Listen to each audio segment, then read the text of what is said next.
Welcome to Spiritual Seedlings Interviews with Nancy Flinchbaugh. I'm the author of several books, including Awakening, a contemplative primer on learning to sit. I want my readers to have opportunities to dig deeper into spiritual practices discussed in my books.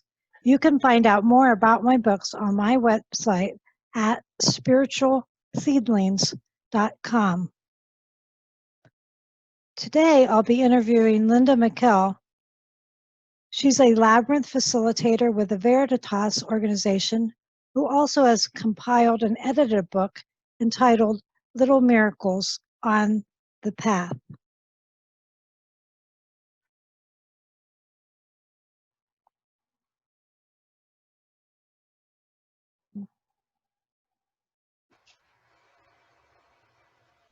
Hello, I'm Nancy Flinchbaugh with Spiritual Seedlings, and today I'm going to interview Linda Mikell with Little Miracles on the Path. Hi, Nancy. How are you? Good. Linda is a labyrinth facilitator with Veritas, and I'm going to start by asking Linda, how did the labyrinth become a part of your life? About 20 years ago, Nancy, my husband headed up a committee to build a new sanctuary for our Unitarian Universalist Fellowship in Stony Brook, New York. And part of that was interior decorating, which I was part of that committee. So every month the architect would come, and one month he came with a booklet about floor coverings, and one of the pictures in the booklet was a labyrinth that was on the floor of a hospital. And I looked at this design and I felt like I was falling right into the center of it. Somehow there was something that just pulled me in. I said, I have to find out what this is. So I started doing research on it. And in 2001, my husband and I went in the summer to the Chartres Cathedral, and we studied at the cathedral for a week with Robert Ferre. And it was a week that changed my life, because I could see that this path was going to be my path ahead of me. So I had to wait until 2003 when I retired from a career of teaching, and I went for training in San Francisco with Lauren Artris and Veritas and became a facilitator. And since that time, I've been holding a labyrinth walk every week on Thursday at 1:30, and it's been over 1,000, over 1,500 labyrinth walks. And it's really, truly a very important part of my life. Wow, well, thank you for sharing that. So tell me, what do you enjoy personally about walking the labyrinth?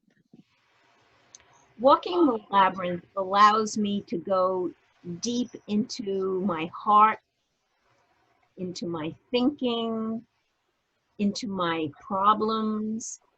It helps me to smooth out the things that are happening in my life. I lost my husband about a year ago after 55 years of a happy, exciting marriage. And the labyrinth truly brought me through that. Walking the labyrinth calmed my heart, helped me to see all the positive things I have to remember and to think about.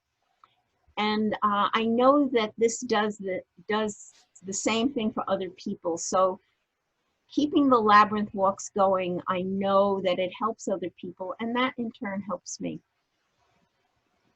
I've found that so true, that the labyrinth is such an amazing experience. It's kind of hard to explain to somebody who's never walked it before how powerful it can be. And I just wondered, what advice do you have for someone who wants to explore labyrinth walking as a spiritual practice? How would they get started, or how should they go about that? I meet many people who've walked labyrinths, and they say, well, I just found a labyrinth and walked it. But walking a facilitated labyrinth is very, very different. As a facilitator, I help people set an intention for the walk, and I list many, many different things that they might have on their mind that they want to have a space of time, uninterrupted time to think about, to discern. And so after they've decided what their intention is, I have them write it down, and they have little plastic holders around their neck that they put their intention in, so that if they lose track of it, they can read it again. And having the intention is often a very important part of getting something out of this spiritual practice. Now, the intention can be as broad as looking for more joy in your life, or it can be as specific as solving a problem with someone that you're not speaking with, or with a child, or those kinds of specific things can also be worked on while you walk the labyrinth.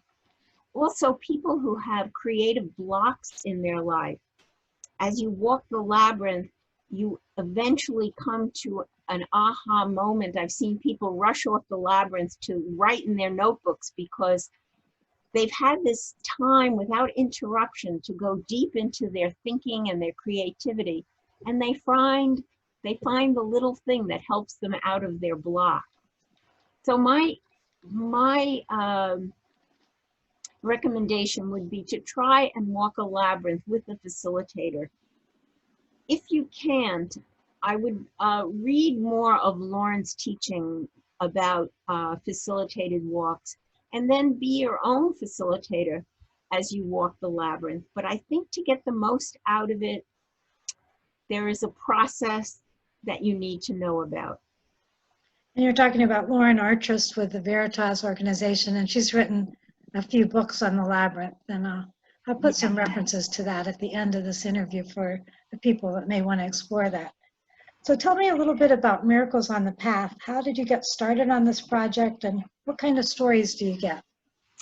Little Miracles on the Path is a booklet, a small booklet of stories that people from all over the world send me when something interesting or happy or sad happens on a labyrinth walk that they are facilitating.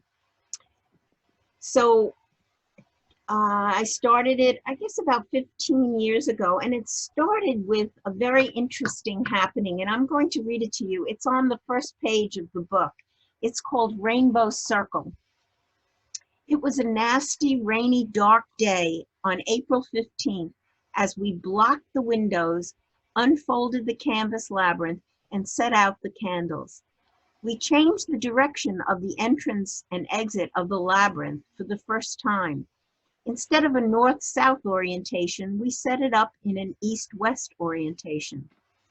After we had walked and were exiting the labyrinth, we noticed something very unusual.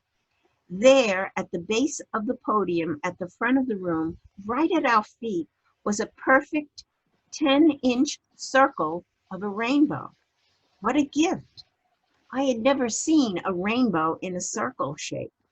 Where had it come from? We marveled at its beauty. After further investigation, we found that the rain had stopped and the sun was actually shining brightly outside. We didn't know, but because of the blocked windows, it was shining at such a precise angle, in fact, that it was directly streaming through the tiny peephole in the fellowship's front door, which was at least 50 feet away. This little prism in the peephole was forming the rainbow circle at our feet. The angle of the sun, the direction of the labyrinth, and the timing at the end of our walk was in perfect synchronicity. We surely thought the Druids were laughing. So after that experience, I thought there must be other interesting experiences that happen. So I sent out a notice, an email on the Veritas email that goes out to all the facilitators. And I said, if you have an interesting story, send it to me. And if you want to hear these interesting stories, send me your email and I'll put you on the list. I have over 560 people all over the world, from Africa, the UK, Europe, all over the United States on the list. And every month since then, I've sent out a story. Some of the stories are my own because having a labyrinth walk every week means that I gather up a lot of stories. But many, many, many of them are from people from all over the world, and they touch my heart. I feel this connection worldwide with people, and I enjoy getting them. I just got one this week from Japan, which was wonderful. It's really amazing how the labyrinth is all around the world and is I've heard that I think one of the things Lauren told us when I went through the training is that sometimes it emerges in times of great chaos. And it may be why it's so important to people right now. It's a real balancing and rhythmic experience that helps you get in touch with the spirit.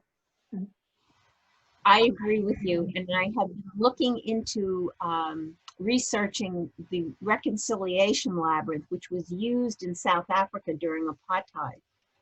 And it seems to me that's the kind of labyrinth perhaps we need at this time, because we need a lot of healing in this country. Certainly. How does someone subscribe or submit a story to your Little Miracles on the Path? Most of the stories come from facilitators, but some come from people who've just been at a labyrinth and they know about Little Miracles. So my email address, which I'm sure you'll put somewhere at the end of this, is where you just send me a story and I will email you right back and tell you. What I do is I archive them and then publish them later on in the year, because I have a set I have a set of which story comes next. Okay. Well, I want to thank you for talking with me today. And I hope that if you're listening, you will subscribe to Little Miracles on the Path, because there are so many amazing stories that you will discover. And I encourage you to check out Linda's book that's available on the Veritas website. I'll also put a link for you to buy that. It's just $10, did you say, Linda? The book is $10. Money goes towards a scholarship for a person who doesn't have the money to pay for training and will use the training in a meaningful way with populations that are not usually have labyrinths available to them. So it's a very interesting scholarship that they get. And the Veritas Labyrinths Association has the training. So if you want to get more specific training also, you could sign up, and they do move around the country. I know I live in Springfield, Ohio, and when I attended training, it was in Dayton, Ohio, just 30 miles away. So they're constantly providing labyrinth facilitator training, and they're actually doing it on Zoom, so it's wonderful. You can be anywhere and be trained. So right now, you don't even have to go anywhere for the training. Yeah. Right, it makes it affordable. Well, I have my book that just came out, Awakening, a Contemplative Primer on Learning to Sit. And the second chapter is about labyrinth walking, my own experiences and some suggestions, more suggestions for you for your personal practice or to use the labyrinth in the group. I also have a bibliography that has Lauren Artras's books in the back on labyrinths. So you can check that out as well. So thank you again, Linda, for speaking with me today. And I hope you'll check out her book and the Little Miracles on the Path, so you can get these stories from time to time.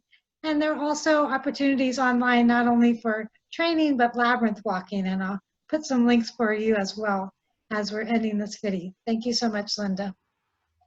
Thank you, Nancy. Thank you for joining me for this interview with Linda Mikell, a labyrinth facilitator with the Veritas organization.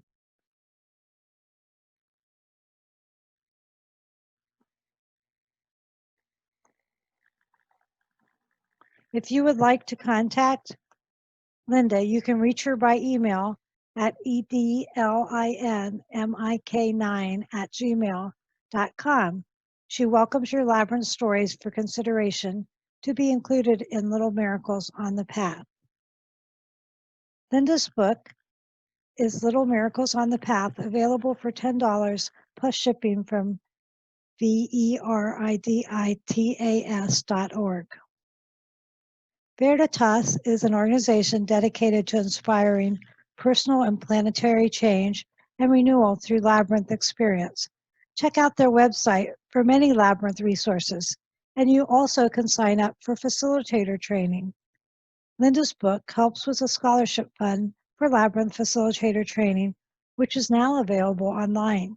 If you can't afford the price, ask for scholarship assistance. If you would like to do further reading, I encourage you to check out Lauren Artras's books, which Linda mentioned, Sacred Path and A Sacred Path Companion. Also, you can get my book, Awakening, a contemplative primer on learning to sit with a chapter on labyrinths, and read my novel, Revelation at the Labyrinth. All of these books are available on Amazon. Thank you for listening. You also might want to check out these websites for Veritas with more resources and labyrinthlocator.org, where you can find the locations of labyrinths near you. Thank you again for listening, and contact me for more information at nancy.flinchball@gmail.com or visit my website at Spiritual Seedlings. I'm always available for public speakings, leading labyrinth walks, and other contemplative workshops or retreats. And I wish you the best as you dig deeper in your spiritual life.